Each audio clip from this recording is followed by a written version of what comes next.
Pulso económico de hoy jueves, que como siempre pues comenzamos echando la vista atrás a ver cómo le ha ido a nuestro IBEX 35. Cierre en positivo, leve pero en positivo, 0,16% de avance, índice general 9.182,2 al filo de los 9.200, con algunos valores que han avanzado en la sesión bastante sólidos. Por ejemplo, el BBVA 3,74 arriba, Solaria 3,46 arriba y Grifols 3,18 arriba. En el lado de los que hoy han tenido peor ejecutoria y en el caso que nos ocupa ahora Telefónica, tenemos que hablar después de los resultados de Telefónica, 4,54 de caída, la que más en el día de hoy, Arcelor en segundo lugar 2,67 abajo y en tercer lugar Indra, que pierde 1,42. Bueno, y a continuación les voy a adelantar algunos de los temas que seguro van a ser los temas estrella en el debate sobre esta misma mesa, la mesa de análisis económico, que mantenemos cada tarde con los mejores expertos para que a ustedes no se les escape un detalle. Bueno, y como decía, pues tenemos que hablar de Telefónica. Telefónica, a pesar de que ha aumentado un 6,7 sus ingresos, con mejoras en todos los negocios y regiones, ha reducido su beneficio trimestral casi un 58% hasta dejarlo en 298 millones. La cuestión es que no ha habido este año atípicos, no ha habido los atípicos que hubo en otras ocasiones, y la cuestión es que bueno, pues el mercado ha castigado eso, a pesar de que hay un tema interesante que vende muy bien Telefónica y su presidente Payete, que han reducido su deuda un 3,5%.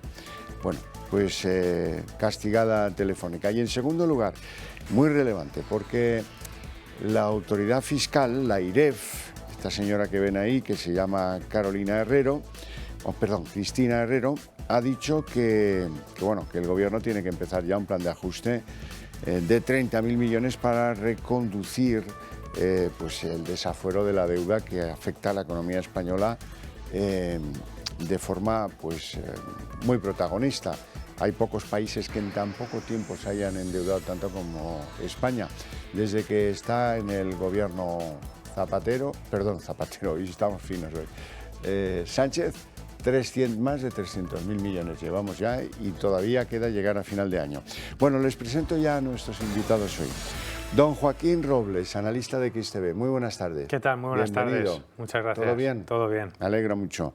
Don Kevico, director de inversión de Finicens. Muy buenas tardes. Buenas tardes a todos. Bienvenido. Un placer estar aquí. ¿Todo bien? Perfecto. Me alegra. Analicemos la sesión tal como nos ha llegado. Nos hemos quedado al filo de los 9.200.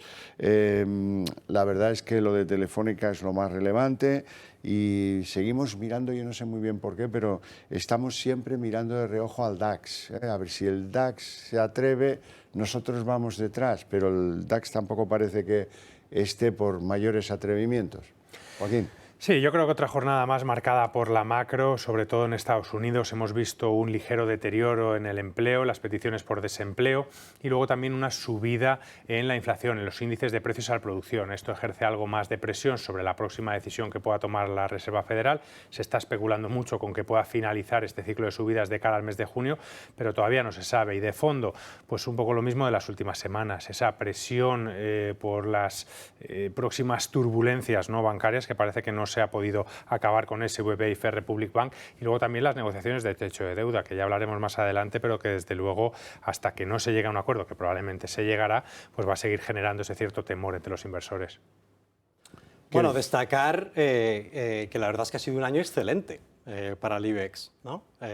Incluso el año pasado ya fue uno de los mejores mercados. Recordar que toda la bolsa europea estuvo más o menos en un -10, el IBEX estuvo en alrededor de un -2 con dividendos, y este año pues está a la altura de la mejor renta variable europea, ¿no? Estamos en torno al 13% con dividendos, ¿no? Un poco por debajo sin dividendos, ¿no? Entonces, pues bueno, han sido la verdad es que 2 años muy buenos para el IBEX 35, ese dominio quizás de sectores defensivos, banca, energía, etcétera, pues está surgiendo, está funcionando en un momento de incertidumbre como tenemos actualmente, ¿no?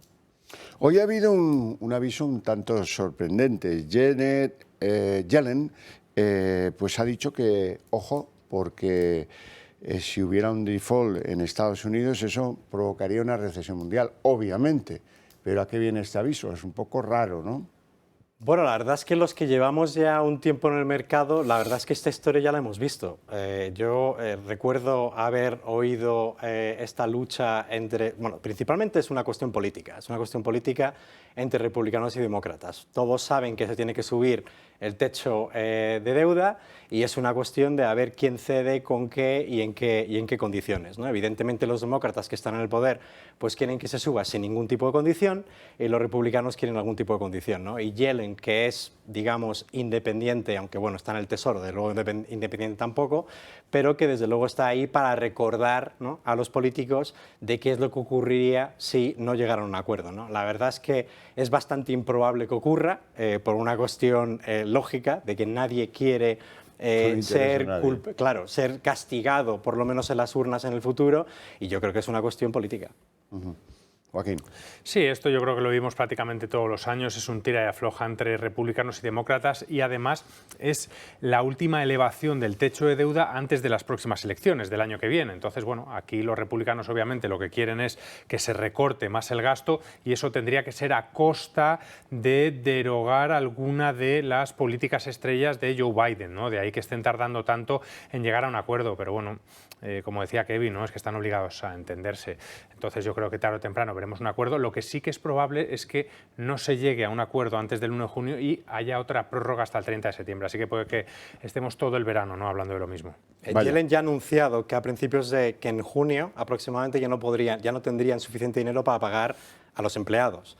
Pero también es bastante habitual el hecho de que eso ocurra, es decir, que hay un par de semanas en las que no reciban sus cheques a tiempo, ¿no? Entonces esto juega parte de la normalidad política. Hay países que son así. Vamos con el Reino Unido. El Banco de Inglaterra ha subido los tipos hasta niveles de lo que se cotizaban en 2008. En concreto, 4,5%, nuevo techo, 25 puntos básicos arriba y con una tensión inflacionista que me parece hasta poco, que hayan subido 25 puntos básicos. Sí, han llegado a niveles precrisis financiera. Yo me acuerdo perfectamente de esos niveles porque estaba en Inglaterra en aquel entonces y la verdad es que con niveles de inflación de un 10% no tienen más remedio que seguir subiendo, ¿no? Yo lo que me quedo con el mensaje del gobernador del banco inglés es que esperan que se alcance los tipos, digamos, objetivos, que son el 2%, pero que ya no se alcancen en el 2023, como esperaban, sino que ya se alcance en el 2025, ¿no? Es decir, todo el mundo sabe que se tienen que seguir subiendo tipos, el problema es que no sabemos a la velocidad a la que van a bajar, ¿no? Y hasta entonces pues no tenemos más remedio que subir tipos de interés y a costa de, como también han hecho, que es rebajar a la baja todas las revisiones de crecimiento económico para los próximos 2 años, ¿no? Donde se espera que en el caso inglés, el de Reino Unido, para ser más preciso, pues esté en el torno de un 1% de crecimiento, ¿no? Lo bueno es que tampoco esperan una recesión, ¿no? Es decir, que esperan, el mensaje es positivo, entre comillas, porque parece que la inflación va a bajar y esperan que baje un 5% este año. A mí me parece optimista porque estamos en el 10 ahora y la verdad es que quedan 7 meses, pero ya veremos. Pero desde luego, bueno, yo creo que sencillamente a nivel global no queda otra que bajar, que subir tipos de intereses para destruir actividad económica y con eso ponga una mayor presión a precios. Joaquín. Pues es curioso, ¿no?, porque el Banco de Inglaterra también fue uno de los principales bancos centrales a nivel global que empezó a subir los tipos allá por diciembre de 2021 y es el que todavía más lejos se encuentra de esos objetivos del 2%. De hecho, en los últimos 4 meses la inflación ha sido superior, ¿no?, al 10%. Es verdad que lo que le está perjudicando, bueno, de manera relativa, ¿no?, es la tasa de desempleo. Le pasa algo parecido a Estados Unidos, 3,8 de tasa de desempleo. Eso lo que genera es que haya una mayor presión salarial y que esta subida de los precios sea compensada, ¿no?, por los consumidores que pueden ganar más dinero y compensar esa subida. Ese es el gran problema que se va a enfrentar. Claro, quieren que llegue a final de año al nivel del 5%, pero es que para eso tienes 2 opciones, o una fuerte desaceleración económica o un fuerte tensionamiento del mercado laboral, que ambas son malas noticias. Entonces, bueno, veremos cómo evoluciona, pero lo más probable es que en las reuniones de junio y julio podamos ver otros 2 aumentos de 25 puntos básicos hasta el 5%. Bueno, ya en el territorio de lo que es la economía española hay que hablar de la AIREF, la Autoridad Fiscal Independiente, que ha recuperado ese timbre, el de la independencia. Hoy le exige al Gobierno que prepare un plan de ajuste de 30.000 millones para reconducir el problema que tenemos ya con nuestra deuda. Vamos a escuchar a su directora, Cristina Herrero. Que en este momento las previsiones de AIREF de crecimiento real para el año 2023 son de en torno del 2%, en concreto del 1,9%, porcentaje de crecimiento que se mantendría también en el año 2024. A partir de ahí, en los 2 últimos años del horizonte de la actualización del programa de estabilidad, ya prevemos un crecimiento menos dinámico. Bueno, pues ya volvemos a tener una autoridad fiscal independiente. Qué bien. Bueno, ojalá se escuchara más. Evidentemente, todo el mundo sabemos que la deuda no puede seguir creciendo a los ritmos que ha seguido. O sea, recordar a todos los que nos están escuchando que es que anteriormente a la crisis financiera estábamos en torno a un 30 o un 50%, ¿no? Depende de qué año tomas, y que ahora estamos prácticamente en el 120%, ¿no? No es un problema único español, es un problema a nivel global, es decir, incluso Alemania y países que probablemente uno pueda pensar que son más austeros y bueno, evidentemente siempre pensamos que el español pues gasta más que el alemán, pues ha tenido que hacer grandes esfuerzos fiscales para precisamente salir del COVID, ¿no?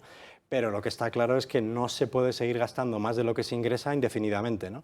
Y llegará un momento que los propios mercados, como ya ocurrió con la crisis, postcrisis financiera, donde ocurrió en el caso griego, pues llegará un momento en que probablemente Europa, para protegerse a sí mismo, tenga que ser mucho más severa de lo que ha sido, ¿no? Entonces, bueno, yo creo que la AIREF lo que está haciendo es siendo el adulto en la habitación en la que nos está recordando que de luego no se puede seguir haciendo eso. Y a mí la verdad es que un ajuste de 30.000 millones me parece poca cosa, pero bueno. Joaquín. Sí, y además este año teníamos la oportunidad histórica, ¿no?, de haber bajado esa relación entre endeudamiento y PIB por el efecto de la inflación, ¿no? Y además también que este efecto de la inflación lo que te ha generado es un mayor poder de recaudación que se podía haber utilizado pues, para ajustar el déficit, y además quieres ponerte a hacer un mayor ajuste prácticamente en un año después de las elecciones, ¿no?, que muchas veces también pues, se eleva ese techo de deuda. Así que veremos también cómo son estas medidas, pero desde luego de momento no tenemos, ¿no?, algo que nos haga pensar que va a haber un ajuste por encima de los 30.000 millones. Quedan 7 meses para las elecciones generales, que son los meses donde si la ecuación más gasto, más votos, que parece que le funciona a Pedro Sánchez, se mantiene, van a ser meses de mucho gasto. Pero bueno, vamos con un nombre propio, el primero del día, Telefónica. Telefónica, como les contaba al principio, ha aumentado sus ingresos un 6,7%, ha mejorado en todos sus negocios. Sin embargo, pues como no hay atípicos, sus beneficios trimestrales han caído un 58%. Y a veces se tiene en poca consideración que ha reducido un 3,5% su deuda, que era muy elevada, y que esto es como una especie de letanía que le gusta añadir siempre a Payete, al presidente de Telefónica. Hay que reducir la deuda, hay que reducirla. Sin embargo, hoy pues el mercado castiga duramente a Telefónica, a lo mejor pues porque no han tenido en cuenta alguno de estos aspectos. Los resultados no son para nada malos. Vamos a ver a continuación qué resultados son estos. Telefónica facturó 10.045 millones de euros en el primer trimestre de este año, un 6,7% más que los 9.410 millones de euros reportados en el mismo periodo del ejercicio anterior, según ha informado la compañía este jueves a la Comisión Nacional del Mercado de Valores. De esta forma, la firma presidida por José María Álvarez Payete situó su facturación trimestral por encima de las previsiones de mercado, que estimaban unos ingresos para el periodo de entre 9.700 y 9.800 millones de euros. Así, el operador ha destacado que estos resultados consolidan el desempeño positivo en los 3 primeros meses del año de sus principales filiales. La filial en España elevó sus ingresos un 0,3% hasta los 3.800 2.088 millones de euros. En Alemania crecieron un 18% y en Brasil la facturación hasta marzo se situó en 2.282 millones de euros. Asimismo, en Reino Unido se mejoraron los niveles de crecimiento orgánico hasta los 2.947 millones de euros e Hispam siguió evolucionando en su objetivo de lograr una exposición a la región modulada y sostenible. En este contexto, la compañía también ha presentado incrementos generalizados de los ingresos en todos los segmentos y unidades de negocio en el primer trimestre del ejercicio, a pesar de las tensiones inflacionistas. Finalmente, el beneficio neto de Telefónica fue de 298 millones de euros, cuando el consenso del mercado estaba entre los 300 y los 305 millones de euros. Joaquín Robles, ¿qué ha pasado con Telefónica? Bueno, yo creo que le sigue pasando lo mismo que los últimos años, que es que el mercado está penalizando en exceso la elevada deuda que tiene. Es verdad que durante los últimos años la ha rebajado 10.000 millones, pero es que sigue estando por encima de los 26.000. Sí, que el 80% está a tipo fijo, que tienes liquidez para pagar los 3 próximos años de vencimiento, pero es que sigue siendo muy elevada. Pero claro, si solo nos quedamos con los resultados, claro que han sido buenos. Es que has crecido en todas las regiones, además sigues cumpliendo con ese plan estratégico de enfocarte en tus 5 principales regiones de Brasil, Alemania, Reino Unido, España, y poco a poco vas desinvirtiendo en esos activos de Latinoamérica que últimamente le está costando más vender, pues precisamente para llevarlos, ¿no?, a estas 5 regiones y también para reducir deuda. Pero yo creo que sigue siendo, ¿no?, el endeudamiento lo que le ha pesado y va subiendo cerca de un 20% este año, hoy solo ha caído un 5%. Yo creo que para que nos dé una oportunidad de compra todavía tiene que caer más abajo. Sí, es totalmente de acuerdo. Para aceptar esos niveles de endeudamiento tan elevados, uno tiene que crecer mucho más. Y el problema con las empresas de telecomunicaciones es que realmente están, y esto han sufrido bastante los últimos 15 años, hay excepciones, pero la realidad es que no han crecido absolutamente nada. En los últimos 15 años Telefónica ha caído un 40%. Es cierto que en este año de lo que va de año ha subido casi un 20%, ¿no? Es decir, hay que poner en contexto este 4% en relación a que un accionista Telefónica este año está bastante contento, ¿no? Pero yo creo que es un problema de bajo crecimiento en general, en un sector defensivo tradicional, y por supuesto al tener tantos activos fuera de España, incluso esos propios ingresos, dependiendo de las divisas en muchos trimestres, pues pueden pasar a ser negativos, ¿no? Dependiendo de lo que haya, pues el real brasileño... Sí, pero no ha sido el caso. Pero no ha sido el caso, ¿no? Entonces aquí no ha habido la excusa. ¿Y no os parece que el castigo en el mercado hoy ha sido un poco excesivo? El mercado siempre se enfoca en el corto plazo. El castigo de un día es francamente poco significativo. Lo que importará es dónde terminará Telefónica en el año, ¿no? Dependerá también mucho de cómo evolucione la actividad económica o cómo evoluciona la actividad en general, ¿no? Si seguimos en un periodo de incertidumbre donde precisamente no se favorecen las empresas de crecimiento y se favorecen empresas defensivas, es bastante probable que lo mismo que el IBEX ha hecho también en el 22 y en el 23, pues siga siendo un valor refugio, entre comillas, ¿no? Ya. Joaquín. Bueno, a mí me ha sorprendido en cierto sentido, ¿no?, porque yo creo que ha cumplido un poco con las expectativas que tenía el mercado. Es verdad que también los inversores le están demandando desde hace ya varios años más sinergia, sobre todo en sus principales mercados, y que poco a poco vaya saliendo de activos que no sean rentables, pero que no tienen gran potencial, sobre todo en Latinoamérica. Este trimestre también le ha favorecido el tipo de cambio, tampoco le ha impulsado tanto sus beneficios, pero bueno, desde luego a mí me ha sorprendido, ¿no?, cuando le he visto caer un 5% tras los resultados. Bueno, hablemos de Ibercaja, que también presentaba sus resultados. Han ganado 54 millones después de un 14% menos, pero por el impacto directo del impuestazo, que es una de las cosas que a todas las entidades financieras y a las compañías energéticas les viene pasando. Sí, sobre todo a las que más exposición tienen en el mercado español. De hecho, hemos visto incluso cómo en el caso de Unicaja, en el caso de hoy de Ibercaja, también de Sabadell, prácticamente se han comido el incremento de beneficios respecto al mismo periodo del año anterior, ¿no?, el pago de este impuesto. No ha sido así el caso de BBVA o Santander, que al solo tener un 15 o incluso menos %, ¿no?, de sus beneficios que vengan de España, no ha tenido ese impacto tan significativo. Pero los resultados de la banca, muy buenos. Es que al final estamos en un periodo de subida de tipos de interés, ensanchamiento de los márgenes, están ganando más por los tipos, por los créditos que ya tenían existentes ligados al Euribor, como las hipotecas, también por los créditos nuevos. Es verdad que está cayendo el crédito, pero de momento no se ha notado tanto en este primer trimestre. Aumentan los ingresos por comisiones. Yo creo que bueno, es momento para celebrar, ¿no?, los que estén en banca, pero cuidado, ¿no?, a lo que nos viene encima. Es un momento perfecto para la banca. Yo creo que no va a existir un mejor momento que el que estamos viviendo ahora. Veremos qué es lo que ocurre en el futuro, pero la realidad es que están cobrando cada vez más por el tipo de interés en todas las hipotecas variables, que desgraciadamente es una proporción muy elevada en España. Ojalá tuviéramos porcentajes más elevados como otras regiones europeas, ¿no? Por eso estamos sufriendo más a nivel de sociedad que en otros países, y al mismo tiempo nos están pagando menos tipo de interés que en el resto de Europa, ¿no? Por lo tanto, pues tienen un margen superior, ¿no? Porque cobran más por el tipo de hipoteca, pero nos pagan menos por la de tipo de interés, ¿no? Entonces veremos dónde va, pero la verdad es que independientemente de este punto de Unicaja, que creo que será pues un trimestre, ya veremos los siguientes trimestres, creo que es un momento perfecto para la banca española. Y con un matiz, los grandes bancos españoles están haciendo los deberes, han aumentado sus provisiones un 46% en el primer trimestre. Sí, el aumento de provisiones ante una probable desaceleración económica y por lo tanto que haya una mayor morosidad, pues es buena gestión de riesgo y esperarías que cualquier gestor y cualquier empresa lo realizara, ¿no? Veremos si las tienen que utilizar, que eso creo que es la pregunta del millón, no tanto el hecho de que provisionen, ¿no? Si realmente las utilizas, porque ahí es cuando empiezan los impagos, ¿no? Pero de momento pues una prudencia que esperaría de cualquier buen gestor. Joaquín. Sí, es un poco lo que hemos hablado, ¿no? Los aspectos negativos son muy obvios, ¿no? Subida de tipos de interés, ensanchamiento de los márgenes de intereses, más capacidad para generar beneficios, pero claro, ahora te enfrentas a un periodo de incertidumbre que no sabes si va a acabar en una recesión, cómo de profunda va a ser, cuánto va a durar, si va a afectar a la actividad bancaria, en la que se hagan menos préstamos, si va a aumentar la morosidad, que cuidado, está en el 3,6% en España, mínimos de 2008, y obviamente pues los bancos también hacen sus planes de contingencias, y más si cabe, si estás viendo cómo está el sector a nivel global, ¿no? Que has tenido los episodios en Estados Unidos de SVB, de First Republic Bank, aquí en Europa de Credit Suisse.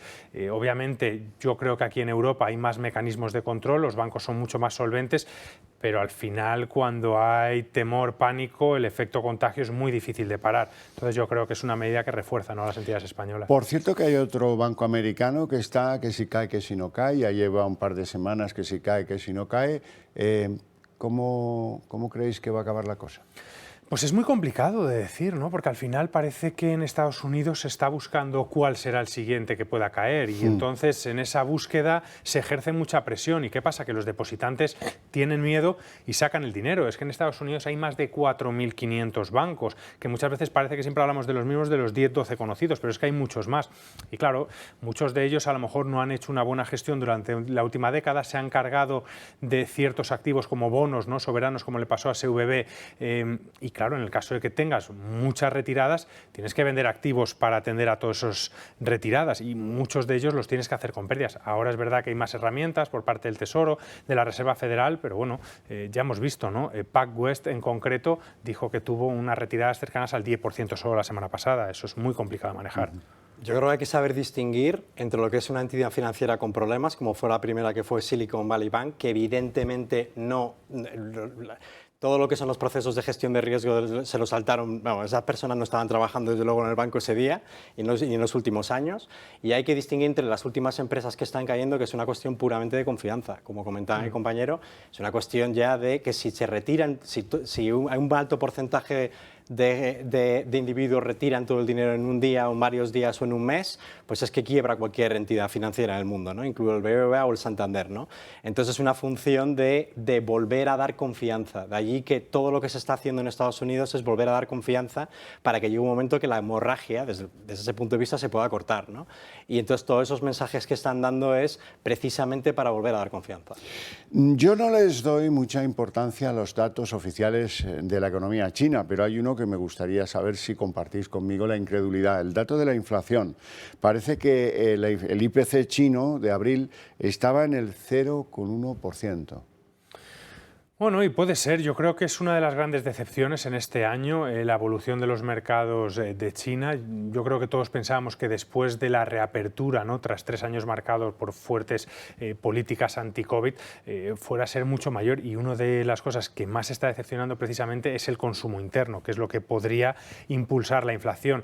Entonces veremos cómo evoluciona, pero esta semana hemos visto muy malos datos de importaciones, lo que está pues dando muestras que lo que estábamos comentando, que la recuperación no está siendo tan fuerte, así que no me extrañaría estímulos del gobierno que fomentaran el consumo. Sí, sorprende mucho que el efecto que hemos visto post-COVID de alto crecimiento, es decir, de crecimiento contenido, pues no haya surgido en China, ¿no? Entonces esos niveles de inflación, a pesar de que las medidas son cuestionables, digamos que en China pues evidentemente las tratan antes de ponerlas, eso no quiere decir que no estén sufriendo. Las decretan, sí, las decretan. No tenemos tiempo para más, lo dejamos aquí con mi agradecimiento a ustedes dos por sus opiniones, por su presencia en el programa, también a ustedes por su paciencia y su interés, pero para ustedes tengo premio. A la vuelta de publicidad arrancamos aquí la redacción abierta de la tarde con todo lo que trae la política. Hoy, día de apertura de campaña.